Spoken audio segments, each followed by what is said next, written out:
অনেকেই শীতের দিনে গোসল করার সময় পানি নিয়ে দ্বিধায় পড়েন। গরম পানি নাকি ঠান্ডা পানি, কোনটি শরীরের জন্য ভালো? বিশেষজ্ঞরা বলছেন উভয় প্রকার পানিরই নির্দিষ্ট উপকারিতা এবং কিছু সতর্কতার বিষয় রয়েছে। গরম পানির উপকারিতা: রক্ত সঞ্চালন বৃদ্ধি করে। গরম পানি শরীরের রক্ত সঞ্চালন বাড়াতে সাহায্য করে, যা ক্লান্তি দূর করতে সহায়ক। মাংসপেশি শিথিলকরণ: কঠিন বা ব্যথাযুক্ত মাংসপেশি শিথিল করতে গরম পানি উপকারী। ঠান্ডাজনিত সমস্যা কমায়: সর্দি, কাশি বা সাইনাসের সমস্যা থাকলে গরম পানির ভাপ নেওয়া এবং গোসল করলে আরাম পাওয়া যায়। ত্বকের যত্ন: গরম পানি ত্বকের ছিদ্র খুলে দেয়, ফলে ত্বক পরিষ্কার হয়।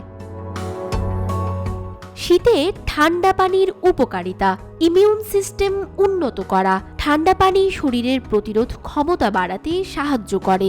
মেজাজ উন্নত করে: ঠান্ডা পানি দিয়ে গোসল করলে মানসিক চাপ কমে এবং মস্তিষ্কে সজীবতা ফিরে আসে। ত্বকের দৃঢ়তা বজায় রাখে: ঠান্ডা পানি ত্বকের আর্দ্রতা ধরে রাখতে সাহায্য করে এবং ত্বক টান টান রাখে। বিশেষজ্ঞের মতামত: বিশেষজ্ঞরা বলছেন শীতকালে গরম পানি দিয়ে গোসল করা স্বস্তিদায়ক হলেও খুব বেশি গরম পানি ত্বকের আর্দ্রতা নষ্ট করতে পারে। অন্যদিকে ঠান্ডা পানি দিয়ে গোসল করলে ঠান্ডা লাগার আশঙ্কা বাড়ে। তাই শীতকালে হালকা গরম পানি ব্যবহার করা নিরাপদ এবং স্বাস্থ্যকর। তবে এক্ষেত্রে কিছু সতর্কতা অবলম্বন করা অত্যন্ত জরুরি। গরম পানি অতিরিক্ত গরম যেন না হয় তা নিশ্চিত করুন।